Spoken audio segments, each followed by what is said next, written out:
Namasté.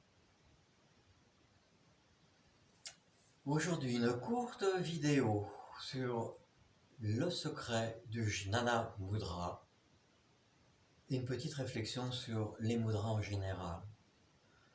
Alors, les mudras sont des positions des doigts qui ont un potentiel énergétique intéressant, faisant un circuit différent suivant le positionnement des doigts. Alors, moi j'ai eu une réflexion qui est que si on nous transmet une certaine position avec un nom, et les noms sont de la connaissance, etc., mais y a-t-il une explication du pourquoi ce positionnement fait un circuit énergétique qui favoriserait un domaine ou un autre? Mais s'il n'y a pas d'explication, c'est que les gens qui font la transmission n'en ont pas la connaissance et surtout, ils n'en ont pas la sensibilité énergétique. À la différence des yogis des temps anciens, qui eux l'ont eu, cette sensibilité, car c'est comme ça qu'ils l'ont développée et fait une transmission. Mais aujourd'hui, le niveau des yogis est suffisamment plus bas pour que cette sensibilité n'existe plus. Alors, à mon sens, les mudras ne sont pas la partie, pour moi, la plus intéressante du yoga. Cela devient une subtilité énergétique telle que il y a tant de pratiques avant pour épurer notre système physique, énergétique, mental, énergétiser, harmoniser. Dans l'explication des mudras, il y a une correspondance entre les doigts et les éléments, la terre, l'eau, le feu, l'air, l'espace plutôt que l'éther. Et différentes traditions existent. Souvent, le pouce est relié au feu, mais on ne te dira pas pourquoi, on ne t'expliquera pas pourquoi. Parce que la personne n'en a pas la sensibilité, sans doute. Mon maître indien m'a appris différemment. Il m'a appris une correspondance des plus basiques, à savoir, chaque doigt est relié dans l'ordre à l'élément qui fait suite, c'est-à-dire la terre, l'eau, le feu, l'air, l'espace. Et ce qui semble accréditer cette justesse, c'est que relié à la terre, c'est-à-dire l'élément le plus dense, le plus difficile à bouger, c'est le doigt qui met le plus difficile à bouger, qui a le moins de mobilité. L'annulaire relié à l'eau des émotions, c'est bien pour cela que l'on met la bague à ce doigt. Correspondance de nouveau.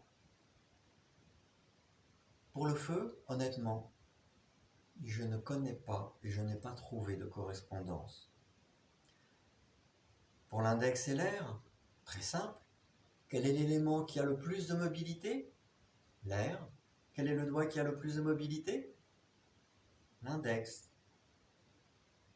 Et pour le pouce, plutôt que de le relier au feu ou un autre élément, relie-le à l'espace qui comprend les autres éléments qui rend possible leur existence.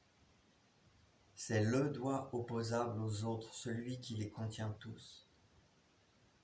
Et dans cette explication, tu as correspondance des doigts avec les éléments de la terre, de l'eau, du feu, de l'air, de l'espace, et un fonctionnement de ce doigt qui correspond à l'élément en question. Voilà pour l'explication générale, qui va nous permettre de mieux expliquer le Jnana Mudra.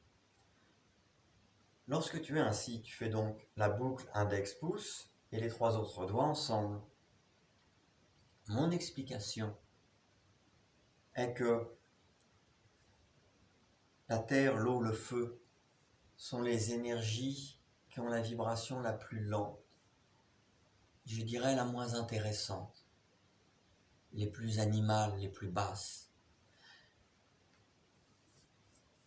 Ces énergies-là, en pointant les doigts vers le sol et pas vers l'air, vers la terre, mère, pas l'élémentaire, cette planète, tu te dégages des énergies les plus basses, les moins intéressantes, et la terre les absorbe.